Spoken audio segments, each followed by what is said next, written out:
You're lying face down in wet grass. Your boots are smoking. The air smells like burnt hair and copper. You try to move your fingers, but they won't listen. A sound like a freight train still rings in your skull. And this is the seventh time. 7 times lightning found the same man. Not a statue on a hilltop, not a metal tower. A park ranger in the woods of Virginia. His name was Roy Sullivan, and his story is just the beginning. Because history has a handful of people so battered by disaster, so hammered by one crisis after the next, that their lives read like something a cruel author made up. Train wrecks, atomic bombs, ships splitting in half. Each event on its own is rare. Stack them in a single life, and the odds shrink to almost nothing. But here's the part that should bother you. The math says it was always going to happen to someone. Not because of fate, not because of a curse, because of how chance works when you zoom out far enough. Let's turn the page to understand why. Start with a simple idea. Every disaster is its own spin of a wheel. The outcome of the last spin has no effect on the next. Lightning doesn't remember who it struck last summer. The ocean doesn't keep a grudge list. A plane engine doesn't fail because the train you rode last year jumped the tracks. Each event is blind to the others. This matters because our brains hate it. We see a pattern, 3 bad things in a row, and we start looking for a cause, a thread, a reason. But the wheel has no memory. It just spins. Now picture Roy Sullivan walking into the Shenandoah woods on a spring morning. He's done this 1,000 times. He knows the trails by feel. The sky darkens. A crack splits the air, and a bolt finds him. It burns a strip down his leg. He survives. He goes back to work. A few years later, it happens again. Different trail, different storm, same man. The bolt takes his eyebrows this time. He treats the wound, files a report, and shows up for his next shift. By the 3rd strike, people start talking. By the 4th, reporters show up. After the 7th, Roy Sullivan becomes a legend. Newspapers call him the human lightning rod. Some folks refuse to stand near him. His own wife gets hit once while they're together, which only feeds the myth.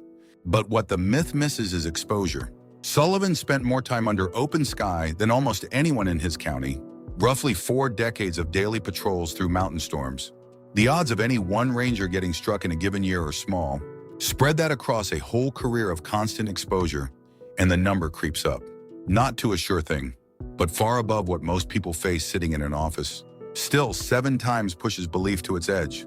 And Sullivan is only one of 4 people we need to meet. Let's cross an ocean and step back to the summer of 1945. A young engineer named Tsutomu Yamaguchi is finishing a business trip in Hiroshima. He's packing his bag. He's thinking about the train ride home. The flash comes first, then heat like standing inside the sun. The blast throws him into a ditch. His eardrums rupture. His skin peels on the left side of his body. He crawls through a city that no longer exists and somehow reaches a shelter. 2 days later, burned and bandaged, he boards a train. He rides through the night. He arrives in his hometown. His hometown is Nagasaki. 3 days after the first bomb, he's sitting in an office trying to describe the Hiroshima blast to his boss. His boss doesn't believe a single bomb could destroy a whole city. Mid-sentence, the sky turns white again. The same wall of force. Yamaguchi is thrown across the room, but he survives. Again, out of the huge number of people near both blasts, only one person is known to appear on both official survivor rolls. Just one. Yamaguchi lived into his 90s. He spent his final decades speaking against nuclear weapons, carrying the proof on his own scarred skin. But that still doesn't explain what happens when survival becomes a pattern. When the wheel keeps landing on the same narrow slot over and over. Take Frane Selak, a music teacher from Croatia. His list reads like a disaster film written by someone running out of ideas. A train he's riding skids off the rails and plunges into a frozen river. He swims out. Soon after, he's on a small plane when the door blows open. He's thrown from the cabin and lands in a haystack. The plane crashes. He walks away with scratches. Then a bus he's on swerves off a road and into another river. He swims out again. Then his car catches fire on a highway. Then another car is hit head-on and he's thrown through the windshield, landing in a tree.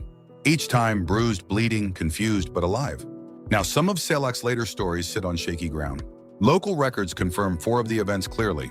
The last 2 rest mostly on his own telling, passed through interviews and legend. This matters because folklore has a habit of stitching real events into a smoother, stranger story than what actually happened. It's worth holding that thread. But even 4 confirmed brushes with death in transport disasters is wild. And Selak's story brings up a question nobody asked about Sullivan either. Does surviving change you? Or does it break you in ways that don't show on the outside? Clinical research paints a bleak picture. Among people who survived more than one major trauma, most reported chronic fear that wouldn't fade. More than half couldn't sleep through the night. Nearly as many described moments where they felt detached from their own body, like watching themselves from outside.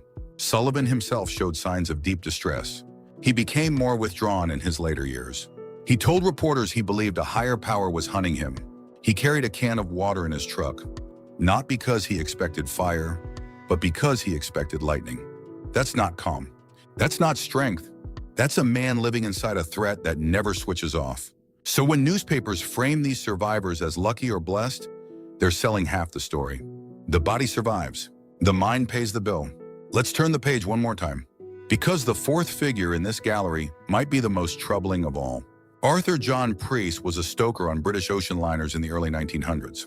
His job was shoveling coal into the boiler rooms, deep below the waterline in the hottest, loudest part of the ship.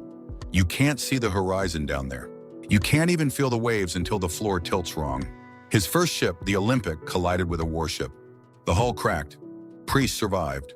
The next year, he was assigned to a new ship, the largest ever built. Its name was Titanic. The hull split open and the ocean poured in. Roughly 1 in 3 aboard survived. Priest was among them. He was pulled from the freezing water.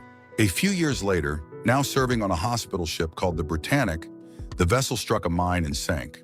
Priest survived again. 3 ships, 3 disasters. And each time from the worst spot on board, the boiler room below deck. Here's where your gut screams, "Io recursu term." And here's where the math calms you down. If the survival rate for each sinking was around a third, and each event was separate from the others, then surviving all 3 is a small but real number. Tiny, but not zero. And across the thousands of stokers working the Atlantic shipping lanes in that era, someone was going to draw that hand. Think of it this way. A coin has a 50-50 chance of landing heads. Flip it 10 times and getting all heads feels like witchcraft. But if 1 million people each flip 10 coins, about 1,000 of them will get all heads. No magic, just volume. The same logic applies to Priest, to Sullivan, to Yamaguchi. When you zoom in on one person, their story looks like destiny. Zoom out to the full range of human lives across a century, and someone was always going to collect this awful jackpot. Researchers ran the numbers on Sullivan's strikes using a model that tracks random events over time. They checked whether the gaps between his strikes followed the pattern you'd expect from pure chance. The answer: they fit. The actual spacing sat well inside the range that random shuffles would produce. You could erase the word "cursive" from the story and lose nothing. But here's the part that reveals something about us, not about them. When people hear about events this rare, most label them as destiny. Not chance, not bad luck. Destiny. Something with a mind behind it. We're wired to find a story, a villain, a lesson. Random clustering feels offensive to the brain. It offers no moral, no warning, no hero's arc. And media knows this.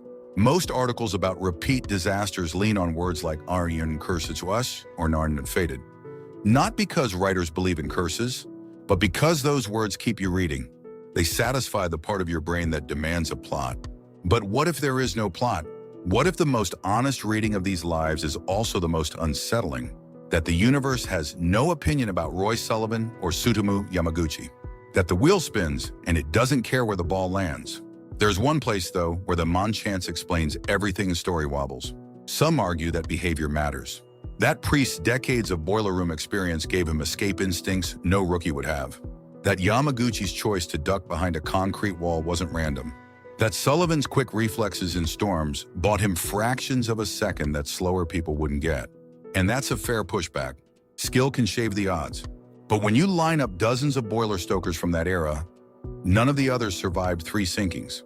When you look at factory workers near both blasts in Japan, no clear pattern of sheltering separates the living from the dead. Being prepared helps at the margins. It doesn't explain why one person stacks survivals that no amount of training could guarantee. The honest answer sits in the tension between those 2 forces. Chance does the heavy lifting. Behavior nudges the margins.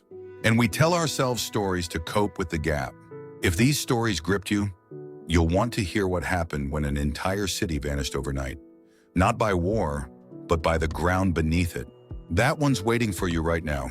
7 bolts of lightning, 2 atomic bombs, a string of wrecks, 3 sinking ships, and 1 wheel that never stops spinning. Not for them. Not for any of us.